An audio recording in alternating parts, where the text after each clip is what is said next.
A waitress faces ridicule due to the scar that marks her face. Suddenly, a millionaire enters the scene, transforming her existence forever. The diner buzzed with life as Claire fastened her apron and made her way behind the counter. The mornings in Manhattan unfolded with a cacophony of noise, a hurried pace, and an air of indifference.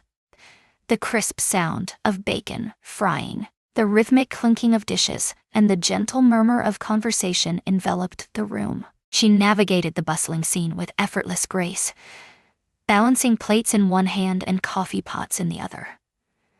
Unbeknownst to all, she deftly eluded the glare of the spotlight. Perhaps they did after all. Perhaps it was the scar. A delicate, pale line meandered from her left temple to just above her cheekbone, softened by the passage of time yet undeniably present. A lasting reminder of the day she had pulled her little brother from the flames, enduring the sharp shards of glass that rained down upon her. At just 12 years old, possessing a courage that surpassed that of many grown men, yet the world remained blind to such valor. The world beheld imperfection. At booth 3, a gathering of impeccably attired young professionals had already indulged in half a mimosa, savoring the leisurely ambience of their Friday brunch. Their suits were impeccably tailored. Their shoes gleamed with polish, and their laughter held a sharp edge. As Claire drew near with their order, one of the men leaned toward his companion and whispered, just loud enough for her to catch. Well, that's one way to kill your appetite, to which the friend let out a snort of laughter. What transpired? She tumbled headlong into a blender.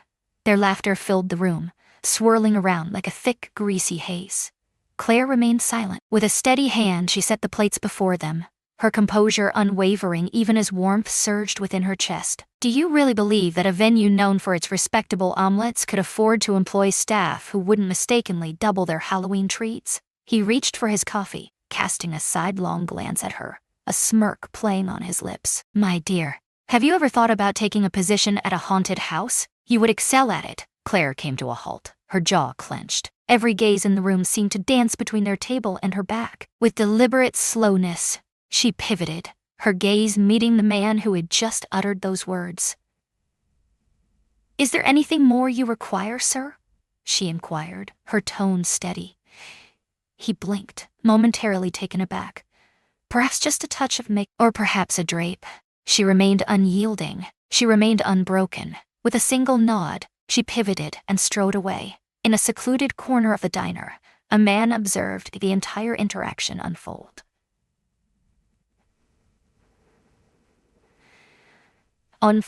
He was attired with care, though without ostentation.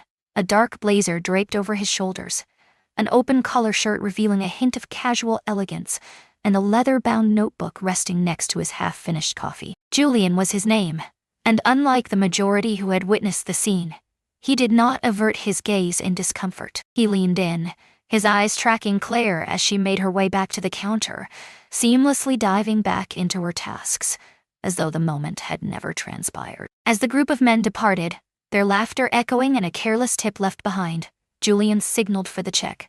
With a practiced calm, Claire delivered it with grace. Her gratitude was conveyed in a single, understated phrase. Thank you, she said. He raised his gaze. No, he replied. Thank you very much.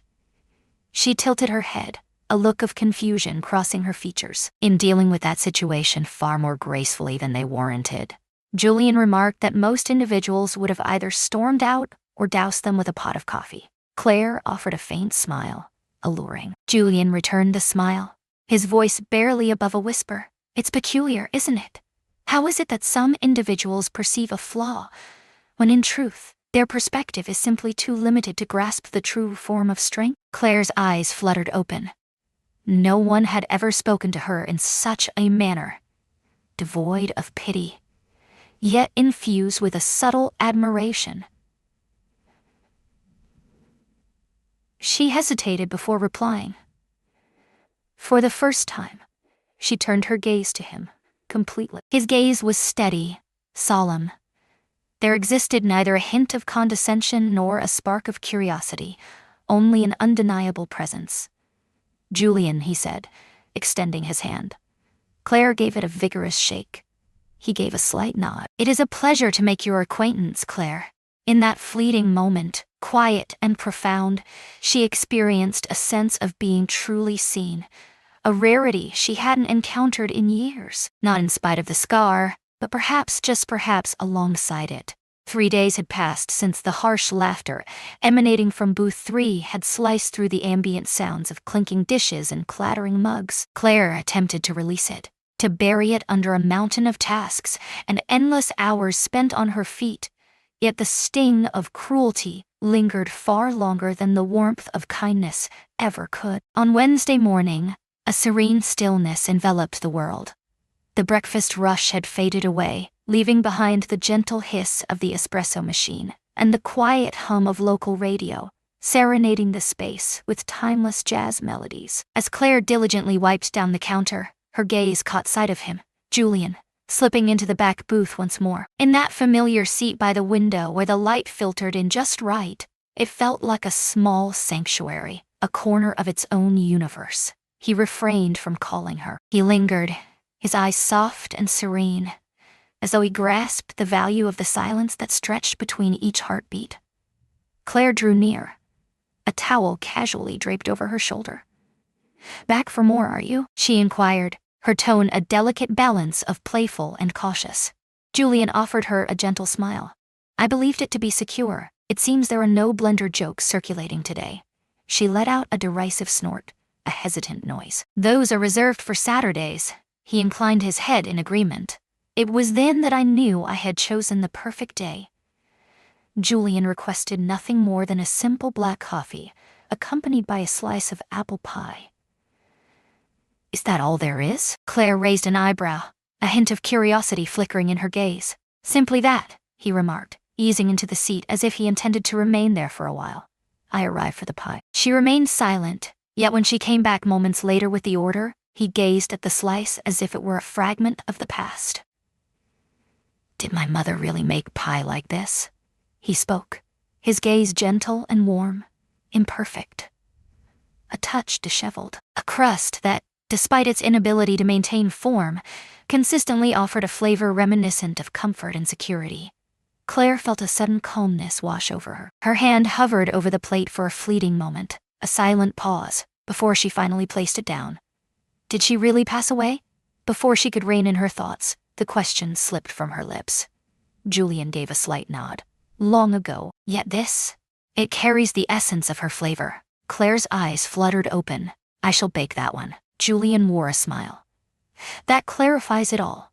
From that day forth, he established himself as an enduring presence, consistently making an entrance in that tranquil space between breakfast and lunch, consistently occupying the seats in Claire's area. At times he would carry a book with him. At times he would sit quietly, gazing out the window, as though observing the world in its struggle to rediscover kindness. With every encounter he ensured to leave a gratuity. Large, intentional, forever arranged with precision. Noah Heath his plate. With each encounter, Claire returned it once more. During his 4th visit, she discovered the familiar envelope once again. 2 crisp 20s lay hidden Noah Heath his empty plate. With determination, she marched towards his booth. "Mr. Cross," she declared, letting the money cascade onto the table. "I've made it clear, I will not accept this."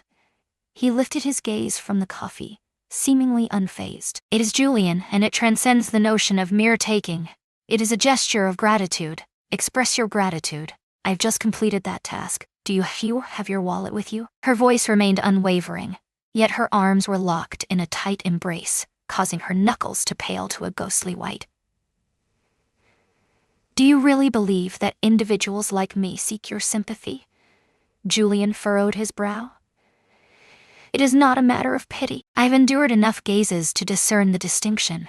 The words struck with an intensity she had not anticipated. In their midst, the cafe appeared to be frozen in time. Julian leaned in, his voice steady, yet unmistakably articulate. "A tip embodies appreciation, not mere noevolence. Had I felt any pity for you, I would have turned on my heel and left the moment your scar came into view. Yet, I refrained. I remained." The pie evoked the essence of home. "Your service was marked by grace, and because there was an essence within you that rendered the world gentler." Claire gazed at him, her heart pounding fiercely within her chest. Conflicted emotions swirled within her. She was torn between the urge to slap him and the impulse to express her gratitude. After a moment of silence, she spoke softly. "You present a compelling case." "I typically do," he responded, taking a sip of his coffee. She paused, uncertainty flickering in her mind. In a moment of resolve, she slipped into the booth opposite him, her decision made before doubt could take hold. "You don't seem like the type to dine in places like this," she remarked. He confessed, "I don't. However, recently I am endeavoring to carve out moments for experiences that resonate." "Indeed," she tilted her head. "Does this truly feel real? Does this truly feel real?" Julian locked eyes with her, steadfast and resolute. "You do." The words lacked any hint of flirtation. They lacked any hint of drama. Simply genuine, straightforward.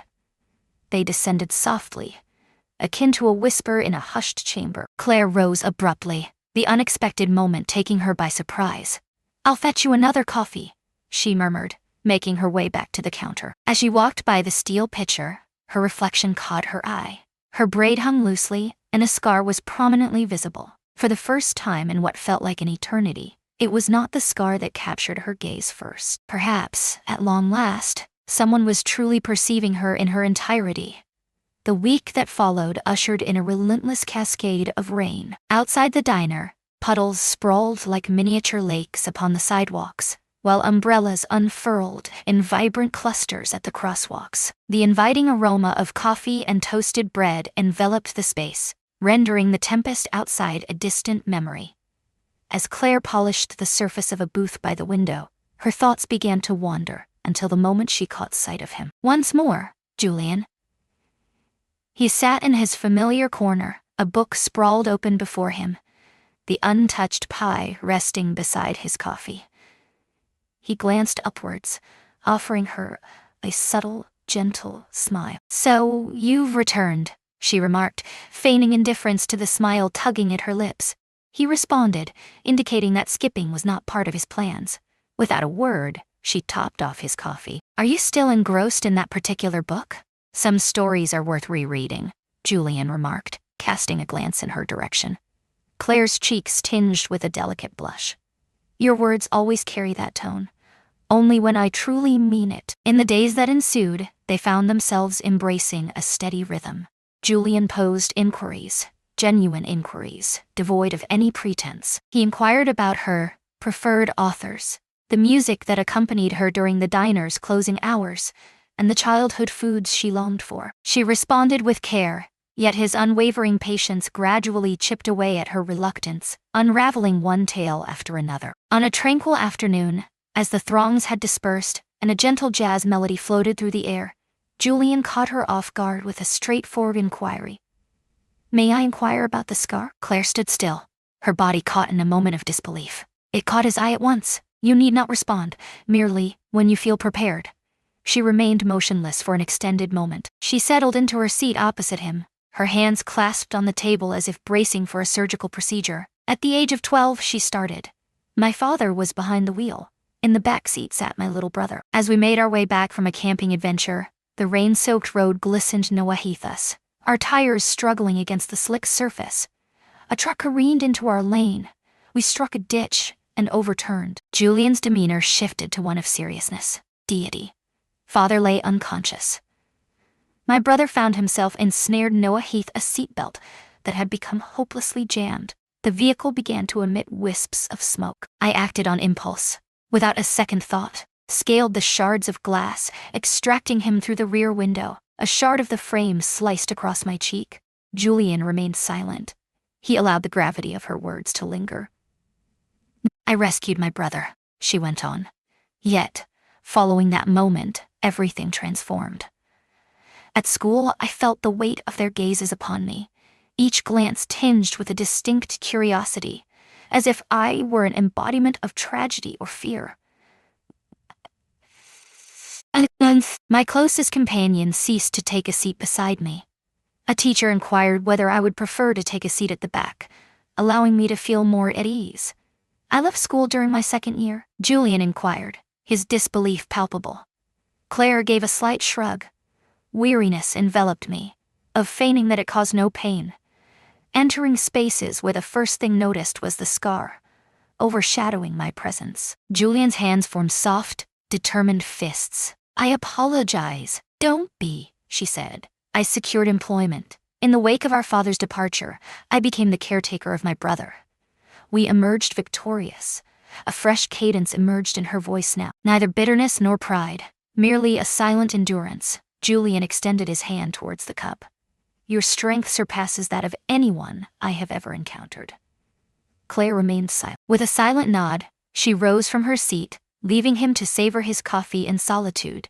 Later that evening, as she made her way to the corner bodega for lunch, Claire spotted him once more, though he was not at the diner. On the opposite side of the street, an elderly woman stood at the brink of the curb, her cart of groceries weighing down her frail frame, too heavy for her to lift. The rain fell softly upon her scarf, and it was evident that she was utterly overwhelmed.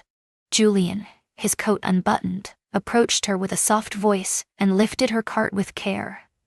He sought no gratitude, did not linger for anyone to take note. He guided her across the street, assisted her into the cab, and turned away before the driver had even begun to pull away. Claire observed the entire exchange from her concealed position behind the bus stop on it. She remained silent, not calling out to him. There was no necessity for her to do so. That evening, within the confines of her modest apartment, she found herself gazing into the bathroom mirror. She gazed at the scar, her fingers gliding softly along its perimeter. She held back her tears.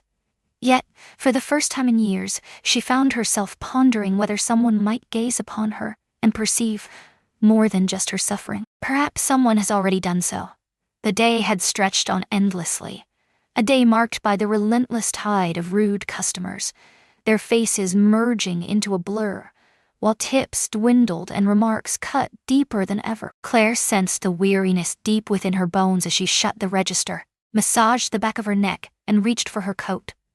Julian stood patiently outside, anticipation hanging in the air. She caught sight of him through the window, his hands tucked into his pockets, casually leaning against the lamppost, as if he possessed all the time in the world. As she emerged, he stood tall. It was a challenging day, he inquired. It was a challenging day, he inquired. You could say that, she replied, her voice devoid of any inflection. He paused for a moment, then spoke softly. A certain spot lies nestled by the docks. Their cuisine delights the palate, far removed from the blandness of cardboard, inviting you to savor each moment. Do you wish to join me? She parted her lips, ready to utter a denial, driven by instinct, by trepidation. Yet, a subtle change stirred within her. Perhaps it was simply that she had grown too weary to maintain her defenses. Perhaps it was due to the fact that he wasn't being forceful, merely inquiring. With a subtle nod, she acknowledged. All right, but let's steer clear of any pie discussions tonight, Julian said with a grin. Agreed. The diner by the water exuded a tranquil charm, its atmosphere warm and softly illuminated. Melodies of a bygone era wafted through the air, emanating from hidden speakers. The floorboards groaned softly, Noah their tread. For the first time in days, Claire sensed a wave of relaxation wash over her shoulders. They lingered by the window, the shadowy river shimmering in Noah, the scattered glow of streetlights. The flow of conversation unfolded with a grace that surprised her. They engaged in a lively discussion about literature, the peculiar nature of elevator music, and the most bizarre customer complaints she had ever encountered. Julian recounted his adventures from afar, unassuming yet rich in detail and contemplation.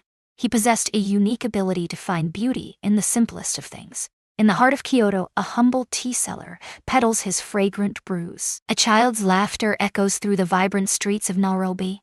A tempest he had once observed gather ominously above a golden expanse of wheat. As the food arrived, they savored each bite, taking their time, unhurried. As the rain commenced its gentle descent outside, soft and unwavering, they chose to remain a while longer.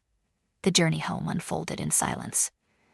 Julian activated a soft instrumental playlist, allowing the gentle melodies to fill the room. Claire rested her cheek against the cool glass of the window, her eyelids growing heavy with fatigue.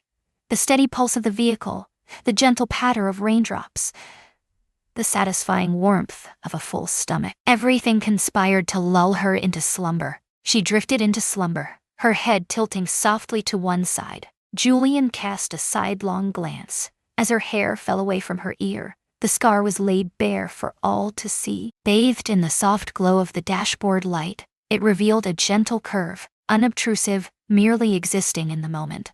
A fragment of her existence, marked indelibly by flames and the will to endure. He maintained his gaze. Instead, he delved into his coat pocket and retrieved a small, fragile bloom, a flower she had once admired fleetingly. Vibrant, untamed, beautiful in its raw essence.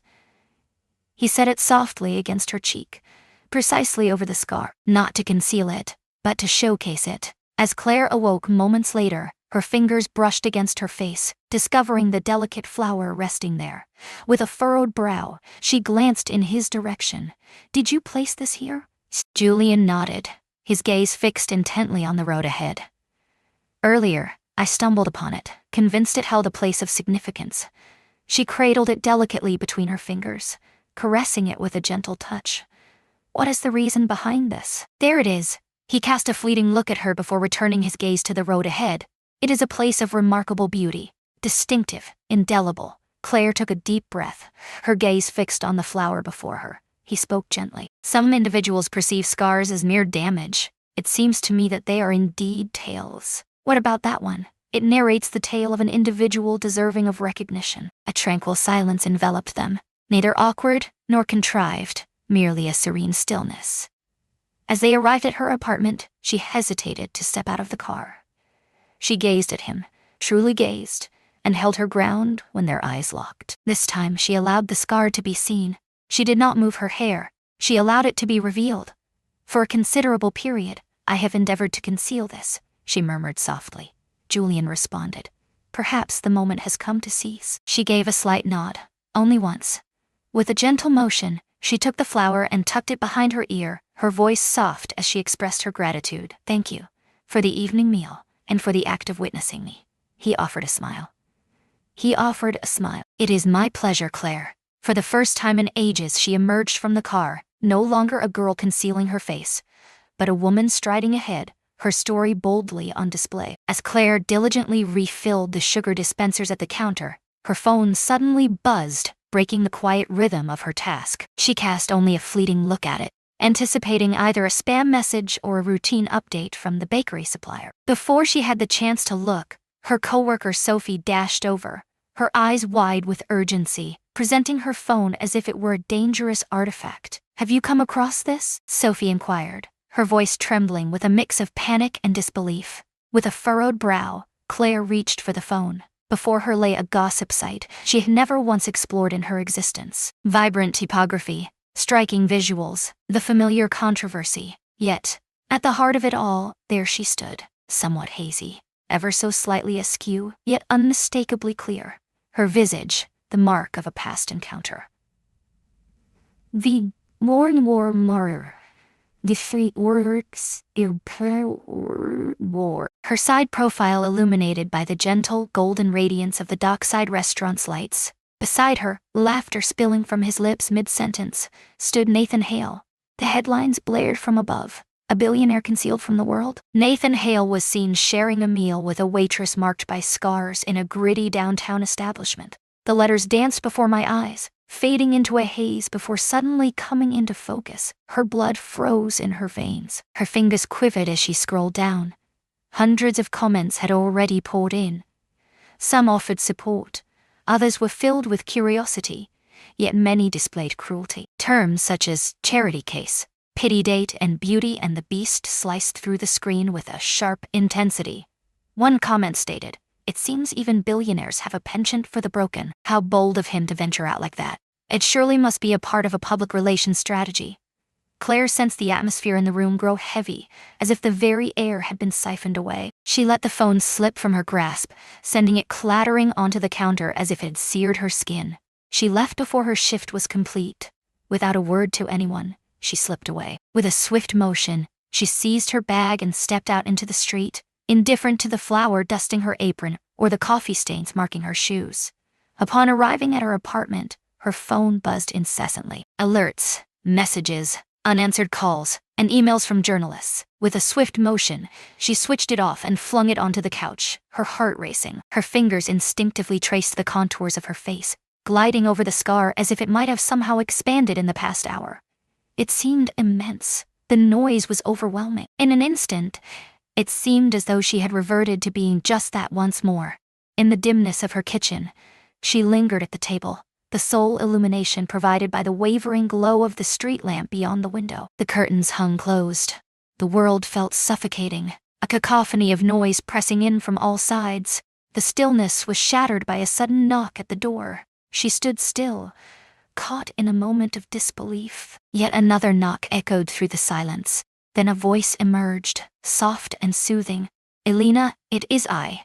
She rose to her feet, moved deliberately toward the door, and gently pushed it open. Julian remained motionless, his face a mask of inscrutability. Not dressed in a suit, there was no smile to be found.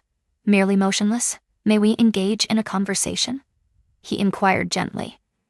She opened the door for him, yet remained silent. With her arms crossed and her back taut, she stood resolute. "You knew," she said at last, cutting him off before he could utter a word. "I assure you, Elena, that information did not come from me.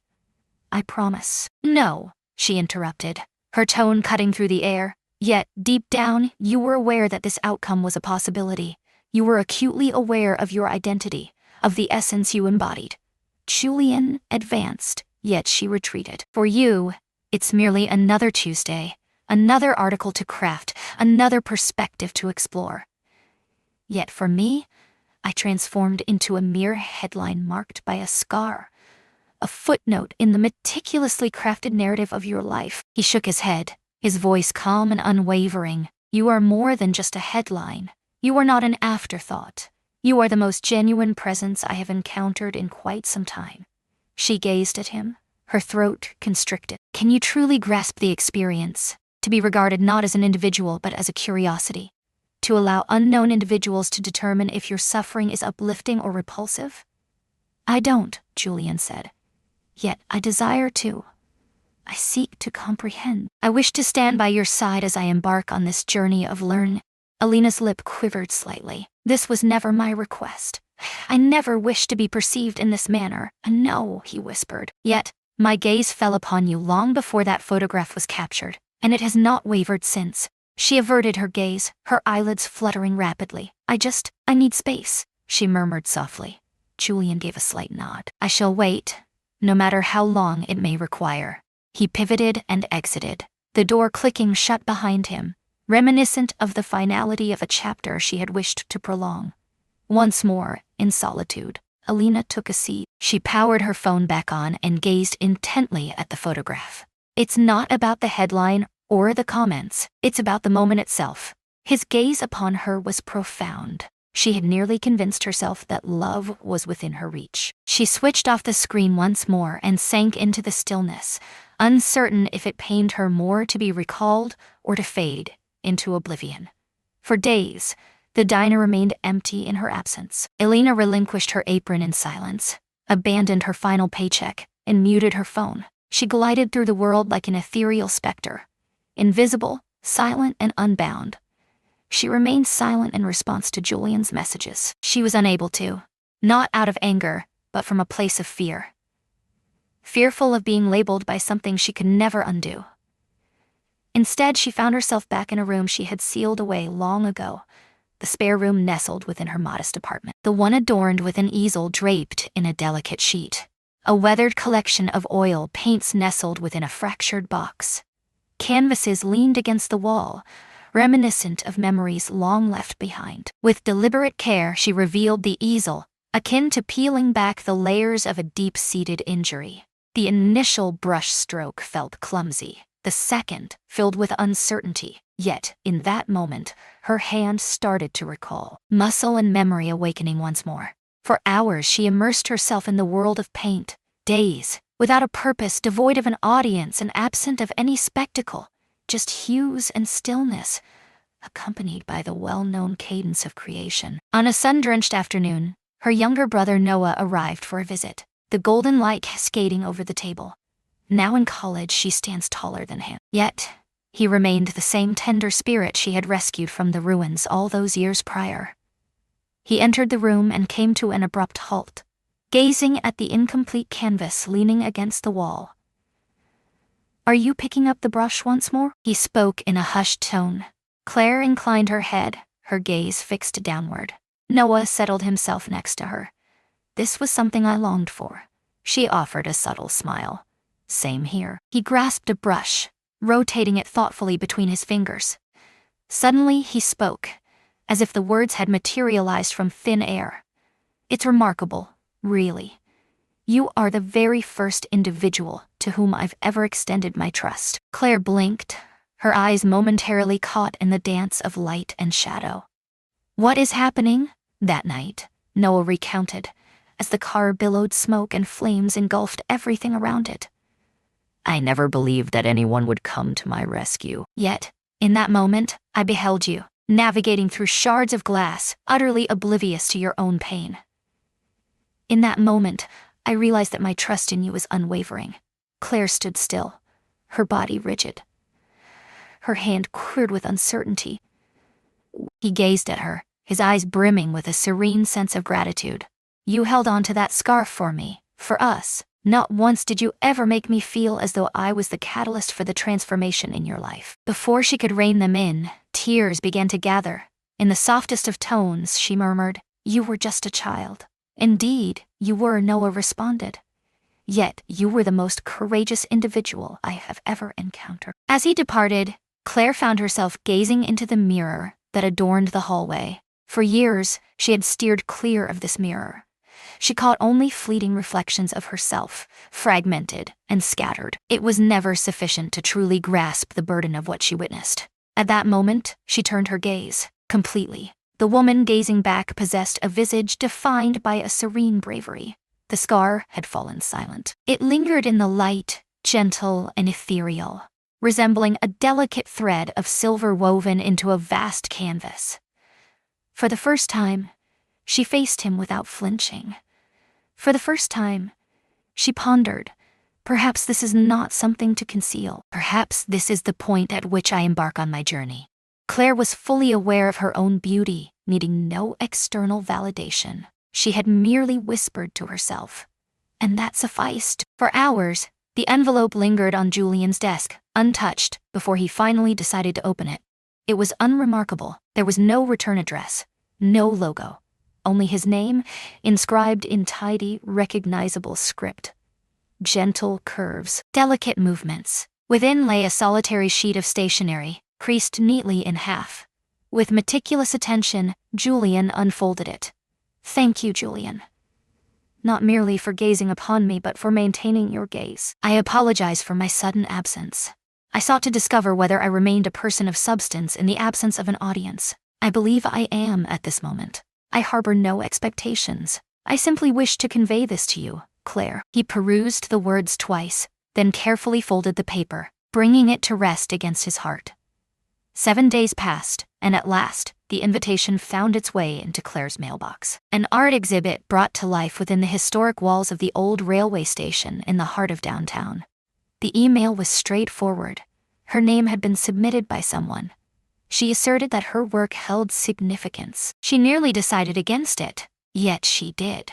The station had undergone a remarkable transformation. Brilliant white lights cascaded from the rafters. Artworks and images meticulously displayed against a backdrop of rugged brick walls and sturdy steel beams. Artistry of youth, vivid splashes of hue, portraits, rich with spirit. Claire navigated the space with trepidation, her heart racing in her chest. She had submitted a brief composition. A captivating oil painting captures her brother in his youth, seated at a kitchen table, a warm smile gracing his face. To her surprise, someone had indeed taken notice, despite her belief that she would remain unseen. In that moment, at the very heart of the expanse, she caught sight of it. A grand canvas, meticulously framed, a depiction about her. It was not precise, not resembling reality in a photographic sense. Yet, the very essence of her remained. the elegant contour of her jawline, the manner in which her hair cascaded, the angle of her smile, caught in the delicate balance between mirth and defiance. The scar was present as well, yet it failed to assert its dominance. It glimmered softly, as if painted with a stroke of illumination. At the base of the frame, a modest placard rested, "Claire in bloom." JC felt a sudden catch in her breath. She pivoted, and he stood there. Julian lingered just outside the gentle glow of the spotlight. Not attired in the manner befitting the CEO celebrated by the headlines, yet akin to the gentleman who occupied a serene booth in a diner each Thursday afternoon, with his hands tucked into the pockets of his coat, gaze unwavering, locked onto hers. "I didn't know you'd come," she said, her voice taut with unspoken emotions. "I held on to hope." In the stillness, they found themselves enveloped by the soft murmur of whispers and the distant echo of footsteps. Yet, their world remained silent. "Did you create that painting?" she inquired, gesturing toward the portrait. He gave a slight nod. For an entire month, each night unfolded in a familiar rhythm. "My intention was never to seize your visage. In that moment, I endeavored to seize the essence of what unfolded the day you tucked that delicate flower behind your ear." Her eyes sparkled with a captivating light. Julian remarked on a woman who had devoted her existence to the art of survival. In that instant, she transcended mere survival. She was flourishing. Claire advanced a step nearer. Julian smiled, a knowing glint in his eye, as he remarked, "You always see more than you're supposed to. It is only in moments of significance." Her gaze fell upon him. All the trepidation, separation, and moments converging into a gentler essence. "I never wished to be the muse for anyone," she murmured softly. "I yearned to become someone of significance." "You already were," he said. "You already were," he said. "In the distant past, prior to our paths crossing." She bit her lip, struggling to suppress a smile. "You never ceased to create your art, did you?" "Not after I encountered you."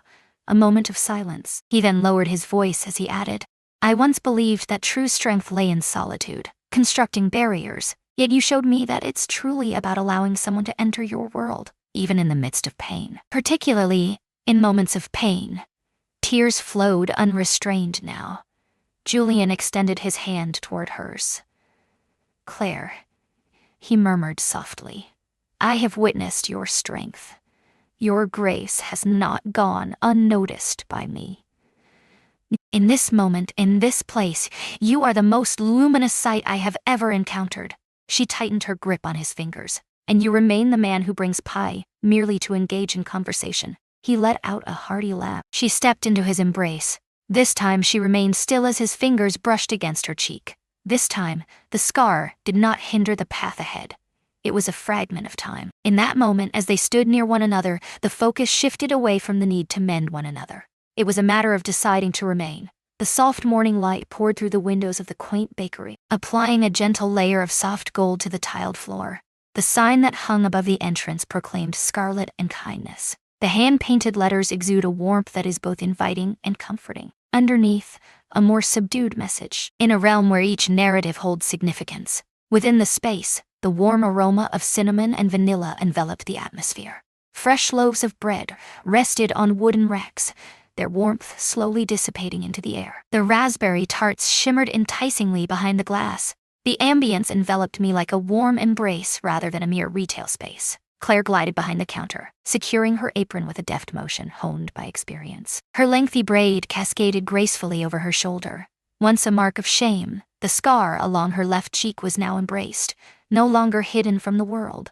It was an intrinsic aspect of her being. As the name graces the door, it emerges from suffering, now standing as a testament to strength. Scarlet, a hue she had once loathed.